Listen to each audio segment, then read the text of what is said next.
Friends, Pandian store serial next episode review பார்க்கலாமாங்க.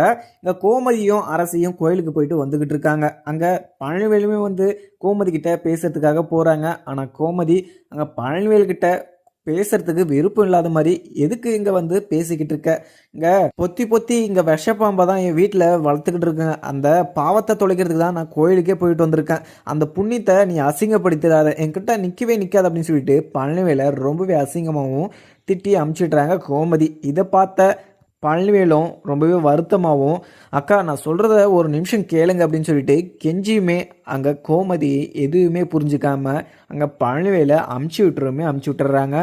அதுக்கப்புறம் பழனிவேல் போனதும் அங்கே கோமதியுமே பழனிவேலை நினச்சி ஃபீல் பண்ணிக்கிட்டு இருக்காங்க.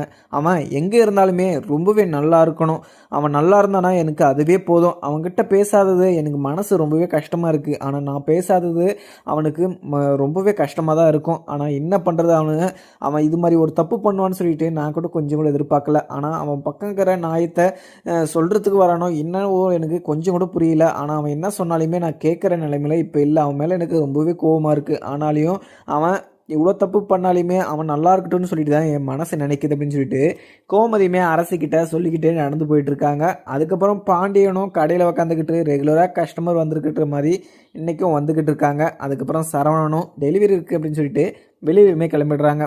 மயிலுக்கு வீட்டில் உட்காந்துக்கிட்டு அந்த விஷயத்தை பற்றியே யோசிச்சுக்கிட்டு இருக்கா. ஏன்னா சரவணன் இந்த விஷயத்த எல்லார்கிட்டையும் சொல்லுவேன் அப்படின்ற மாதிரியுமே மயில்கிட்ட சரவணன் சொல்லிட்டு போயிருக்காரு. அதை நினச்சி ரொம்பவே ஃபீல் பண்ணிக்கிட்டு அப்படியே மண்டையை குழப்பிக்கிட்டு உக்காந்துக்கிட்டு இருக்காங்க மயிலும். ஐயோ, இந்த உண்மை எல்லாருக்குமே தெரிய வந்துச்சுன்னா நம்மளை இந்த வீட்டிலேயே வைக்க மாட்டாங்களே அப்படின்னு சொல்லிட்டு இங்கே மயிலுமே ஃபீல் பண்ணிக்கிட்டு இருக்க. சரவணன் மயில் மேலே பயங்கர கோபமாக தான் இருக்காங்க. ஏன்னா இங்கே கோமதிக்கும் பாண்டியனுக்கும் இவங்க சண்டை போடுறது தெரிஞ்சிருச்சு. ஆனால் எந்த விஷயத்துக்காக சண்டை போடுறாங்கன்னு சொல்லிட்டு அவங்களுக்கு தெரியல.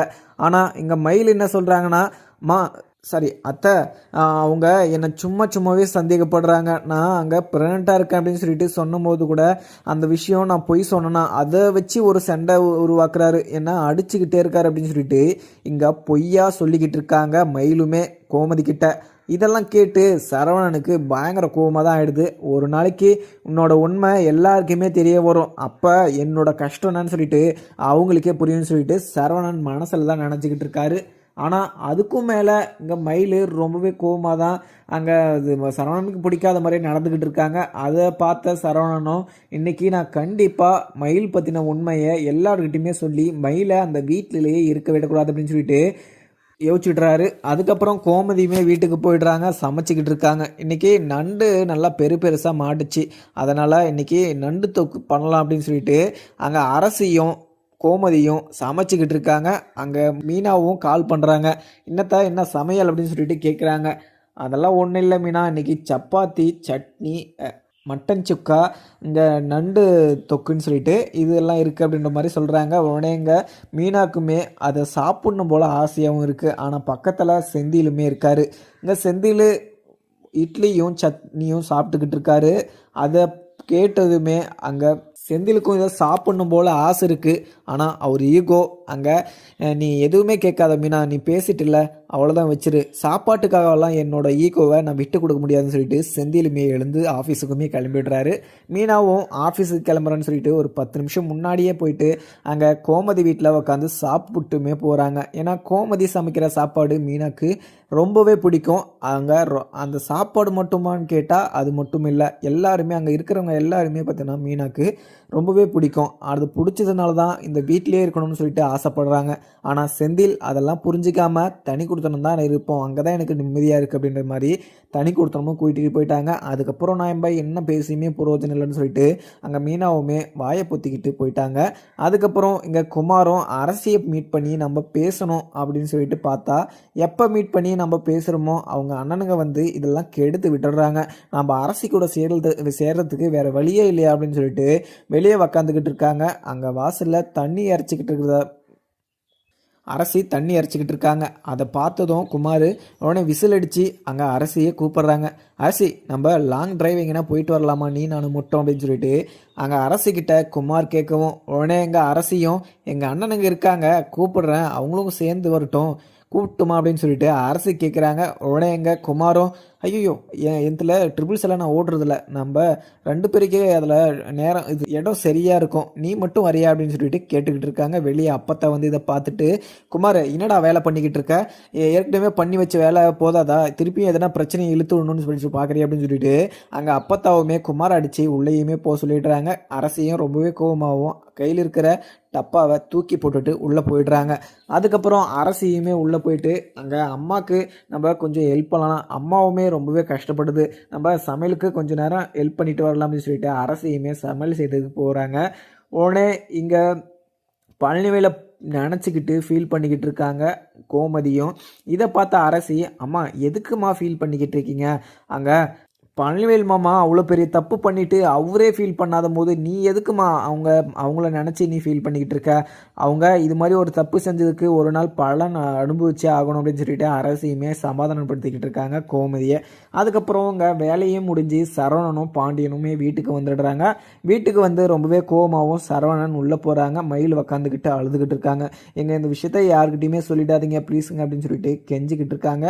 ஆனால் அதில் எதுவுமே கேட்காம சரவணன், மயிலே நீ சின்ன காரியமாக பண்ணி வச்சுருக்க, இதை மறக்க முடியாத ஒரு பொய்யை சொல்லி வச்சுருக்க, அதுவும் இல்லாமல் நீ இந்த விஷயத்த முதல்ல சொல்லிட்டு இருந்தனா அது அப்போவே பிரச்சனை முடிஞ்சு போயிருக்கும், நீ இந்த விஷயத்த மறைக்கணும்னு பார்த்தியா, அதுதான் மிகப்பெரிய தப்பு, அதை மறைக்கிறதுக்கு இன்னொரு பொய் வேற, உன்னை என்னோட வாழ்க்கை துணையாக இருக்கிற அப்படின்னு சொல்லிட்டு நினைக்கிற போதே எனக்கு ரொம்பவே அசிங்கமாகவும் இருக்குது, நீ எதுக்கு தான் இந்த வீட்டுக்கு வந்தியோ அப்படின்னு சொல்லிட்டு நான் நினைக்கிற அளவுக்கு நீ பொய்ய சொல்லிட்ட, இதுக்கு மேலேயும் உன்னை இந்த வீட்டில் விட்டு விட்டனா எனக்கு இந்த வீட்டில் என்ன மரியாதை அப்படின்னு சொல்லிட்டு அங்கே சரவணன் பயங்கர கோபமாக தான் சொல்லிக்கிட்டு இருக்காரு.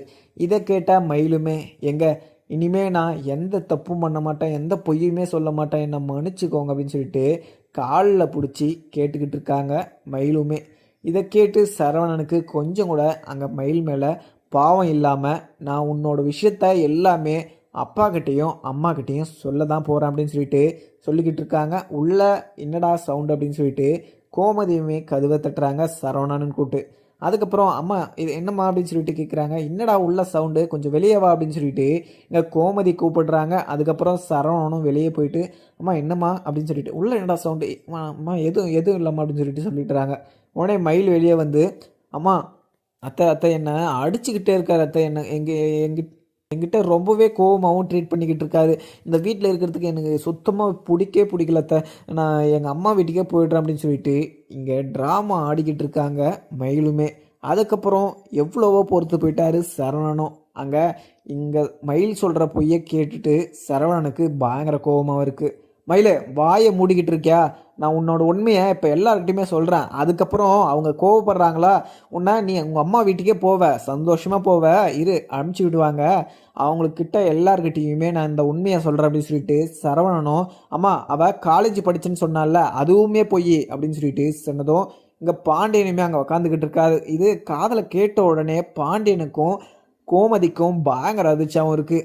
அதுவும் இல்லாமல் அங்கே வேலைக்கு போகிறேன்னு சொல்லிட்டு ஒரு இடத்துக்கு போயிருந்தாலே அது கூட வேலை கூட சரியில்லை, ஒரு ஹோட்டலில் போயிட்டு கிளீனிங்காக வேலை செஞ்சுருந்தா அதை பார்த்ததும் எனக்கு மனசே உடஞ்சி போச்சு, இவ்வளோ பொய் சொல்லி வச்சுருக்காளே, எதுக்காக இந்த பொய்யெல்லாம் மறைச்சிருக்கா அப்படின்னு சொல்லிட்டு பார்த்தா என்னோட அவளுக்கு 2 வயசு அதிகம், இந்த விஷயத்த கூட நம்மக்கிட்டேருந்து மறைச்சிருக்காங்க, நம்மளை எல்லாருமே முட்டாள் ஆக்கிட்டாங்கம்மா, இவங்க குடும்பத்தோடு சேர்ந்து நம்மளை ஏமாற்றி இவளை கட்டி வச்சுட்டாங்க அப்படின்னு சொல்லிட்டு அங்கே ரொம்பவே கோபமாகவும் சரவணன் சொல்கிறாங்க. அம்மா இதுக்கு மேலே இவ கூட சேர்ந்து வாழ்கிறதுக்கு எனக்கு கொஞ்சம் கொண்டு விருப்பம் இல்லை அப்படின்னு சொல்லிட்டு அவங்க அம்மா வீட்டுக்கே நான் கொண்டு போய் விட்டுட்டு வந்துடுறேன் அப்படின்ற மாதிரியுமே சொல்கிறாங்க. உடனே இங்கே பாண்டியனும் வந்து, என்னம்மா மயில் இது மாதிரி ஒரு விஷயத்த நீ இவ்வளோ பெரிய விஷயத்த மறைச்சிருப்பேன்னு சொல்லிட்டு நான் கொஞ்சம் கூட எதிர்பார்க்கல மயில், நீ ஏன் இது மாதிரிலாம் பண்ணிக்கிட்டு இருக்க, இந்த உண்மையை எதுக்காக மறைச்ச, இங்கே சரவணனோட உனக்கு 2 வயசு அதிகமாக அப்படின்னு சொல்லிட்டு அங்கே பாண்டியனுமே கேட்குறாங்க. உடனே மயிலும், மாமா அதெல்லாம் ஒன்றும் இல்லை மாமா, எதோ தெரியாமல் நான் அந்த பொய்யை எங்கள் அம்மா சொல்லிட்டாங்க அப்படின்னு சொல்லிட்டு மறைச்சிட்டேன், என்னை மன்னிச்சுக்கோங்க அப்படின்னு சொல்லிட்டு இங்கே மயிலுமே கெஞ்சிக்கிட்டு இருக்காங்க. உடனே இங்கே பாண்டியனும், மயிலு நான் கேட்டதுக்கு பதில் சொல்லு, சும்மா கெஞ்சிக்கிட்டு இருக்காத, உன்னோட வயசு சரவணனோட அதிகமாக அப்படின்னு சொல்லிட்டு கேட்குறாங்க. அதெல்லாம் வந்து மாமா ஆமாம் அப்படின்னு சொல்லிட்டு இங்கே மயிலுமே சொல்லுவோம். உடனே இங்கே கோமதிக்கும் பாண்டியனுக்கும் அங்கே மயிலை என்ன பண்ணுறதுன்னு தெரியாமல் முழிச்சிக்கிட்டு இருக்காங்க. சரவணா இதுக்கு மேலே இந்த வீட்டில் வேணாம், இவ்வளோ பெரிய பொய் சொல்லிக்கிட்டு இருக்கவ இந்த வீட்டில் இருக்கவே கூடாது அப்படின்னு சொல்லிட்டு இங்கே பாண்டியனும் சொல்லிடுறாங்க. உடனே எங்கே தரன்னு சொல்லிட்டு மயிலை இழுத்துட்டு போகிறாங்க. சரவணனும் இழுத்துட்டு போயிட்டு நான் உன்னை வீட்டில் விட்டுட்டு வரேன் அப்படின்னு சொல்லிட்டு இழுக்கிற போதே, அத்தை என்னை மன்னிச்சுக்கோங்க அத்தை, உன் காலில் விழுறேன், என்ன எங்கள் வீட்டில் மட்டும் விட்டுட்டாதீங்க, நான் வேறு எங்கேனா கூட போயிடுறேன், எங்கள் வீட்டுக்கெல்லாம் நான் போக மாட்டேன் அப்படின்னு சொல்லிட்டு அங்கே மயில் கெஞ்சிறதை பார்த்து கோமதி ரொம்பவே ஃபீல் பண்ணிக்கிட்டு பார்த்துக்கிட்டு இருக்காங்க. ஆனால் இவ்வளோ பெரிய ஃப்ராடாக இருப்பான்னு சொல்லிட்டு இங்கே கோமதியும் பாண்டியனும் நினச்சி கூட பார்த்துருக்க மாட்டாங்க. அரசுக்கு பயங்கர கோவமாக தான் இருக்குது. உடனேங்க கோமதி கிட்ட வந்து, அம்மா நீங்கள் எதுக்குமே ஃபீல் பண்ணாதீங்கம்மா, உங்களுக்கு மட்டும் இது எல்லா பிரச்சனையுமே நம்மளுக்கு தாம்மா வந்து சேருது, இதெல்லாம் என்ன பண்ணுறதுன்னு கொஞ்சோண்டு தெரியுமா, ஆனால் அண்ணி இவ்வளோ பெரிய பொய்யை மறைச்சி வச்சுக்கிட்டு இருந்து பார்த்தீங்களா, அவ்வளோ பெரிய பொய்யை எதுக்காக மறைச்சிக்கணும், எல்லா உண்மையும் சொல்லி கல்யாணம் பண்ண வேண்டியது எதுனா, இவ்வளோ பொய் சொல்லி ஒரு கல்யாணத்தை பண்ணணுமா, அவ்வளோ அவசியமா அப்படின்னு சொல்லிட்டு அங்கே அரசையும் ரொம்பவே திட்டிக்கிட்டு இருக்காங்க மயிலை. அதுக்கப்புறம் மயிலை கூட்டிகிட்டு போயிட்டு அவங்க அம்மா வீட்டில் விட்டுட்டு குடும்பத்தோடு சேர்ந்து எங்களை ஏமாத்துனீங்கள்ல, இப்போ எல்லாத்துக்கும் சேர்த்து அனுபவிங்க, இதுக்கு மேலே மயில் எங்கள் வீட்டுக்கு வரக்கூடாது அப்படின்னு சொல்லிட்டு அங்கே மயிலவங்க அம்மா கிட்ட சொல்லவும், மயிலவங்க அம்மா மாப்பிள்ளை எந்த தப்பு பண்ணியிருந்தாலும் மன்னிச்சிக்கோங்க, இது மயிலை மட்டும் வீட்டுக்கு அனுப்பிச்சிடாதீங்க, நீங்கள் என்ன சொன்னாலுமே நாங்கள் செய்கிறோம் அப்படின்னு சொல்லிட்டு அங்கே மயிலவங்க அம்மாவுமே கெஞ்சுறாங்க. இங்கே மாணிக்கமும் அங்கே நின்றுக்கிட்டு ஐயோ இது மாதிரிலாம் எது மாதிரி பண்ணிடாதீங்க அப்படின்னு சொல்லிட்டு அவருமே கெஞ்சிக்கிட்டு இருக்காரு. ஆனால் இதெல்லாம் எதுவுமே கேட்காம நீங்கள் ஒரு கல்யாணத்தை பண்ணணும் அப்படின்னு சொல்லிட்டு நினச்சி என்கிட்ட எவ்வளோ இல்லாத பொல்லாத பொய்யெல்லாம் சொல்லி அந்த கல்யாணத்தை நடத்தி வச்சிங்க. ஆனால் இவளை அந்த வீட்டிலேருந்து அனுப்புறதுக்கு ஒரே காரணம் போதும், எங்கள் வீட்டில் யாருமே பொய் சொல்லி இது வரையும் எந்த நாளுமே இல்லை, ஆனால் இத்தனி பொய்யை சொல்லிவிட்டு இத்தனி வருஷமாக எங்கள் வீட்டில் இருந்ததே பெருசு, இதுக்கு மேலே அவள் எங்கள் வீட்டு சைடு தலை வச்சு கூட படுக்கக்கூடாது அப்படின்னு சொல்லிட்டு சரவணனும் சொல்லிடுறாங்க. அதுக்கப்புறம் என்ன, எங்கள் கோமா சரவணனும் பாண்டியன் கோமதி 3 பேருமே வந்திருக்காங்க.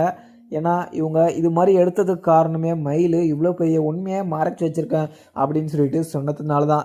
ஆனால் மயில் இது மாதிரி நம்ம இந்த உண்மையை நம்ம முன்னாடியே சொல்லியிருக்கணும்னு சொல்லிட்டு இப்போ மனசுக்குள்ளேயே வச்சுக்கிட்டு இருக்காங்க.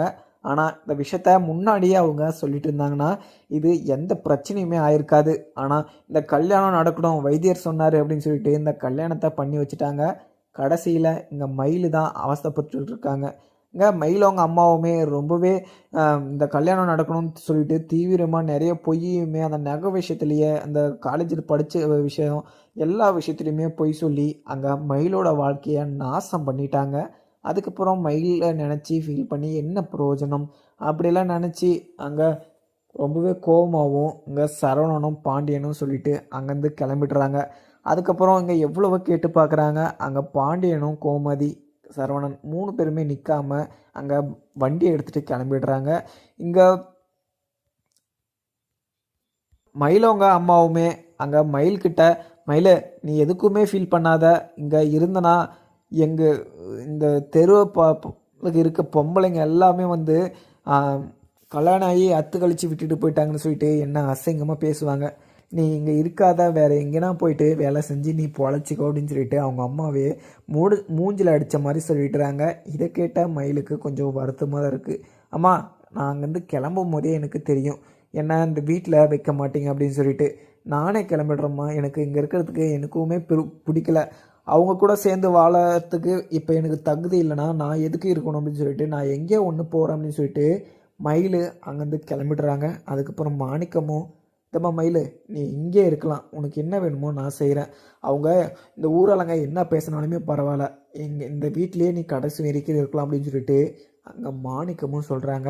உடனே எங்கள் மயிலவங்க அம்மாவும் என்னையா பேசிக்கிட்டு இருக்க, இப்போ நம்ம 2 பேரும் சாப்பிட்றதுக்கே இங்கே ரேஷன் அடித்து சாப்பிட்டுட்ருக்கோம், நீ இப்போ மயில் ஒருத்தி வந்துட்டா அவளுக்கு நீ சமைச்சு போடணும், அதுக்கு நீ சம்பாதிக்கணும், இப்போ நீ என்ன வேலையில் இருக்குன்னு சொல்லிட்டு அவளை இங்கே இருக்க சொல்லட, அவள் இங்கே ஒரு வேலை செஞ்சு அவள் தனியாக இருந்துக்கிட்டோம், இங்கே வேணாம் அவள் அப்படின்னு சொல்லிட்டு அங்கே ரொம்பவே கோபமாகவும் வருத்தத்தோடு சொல்லிடுறாங்க. அங்கே மயிலும் அம்மாவும் மயிலும் பேக்கெல்லாம் தூக்கிட்டு வெளியவுமே கிளம்பிடுறாங்க. அதுக்கப்புறம் என்ன நடக்குதுன்னு பார்க்கலாமா. அங்கே வீடியோ பிடிச்சா லைக் பண்ணுங்கள். Thank you friends.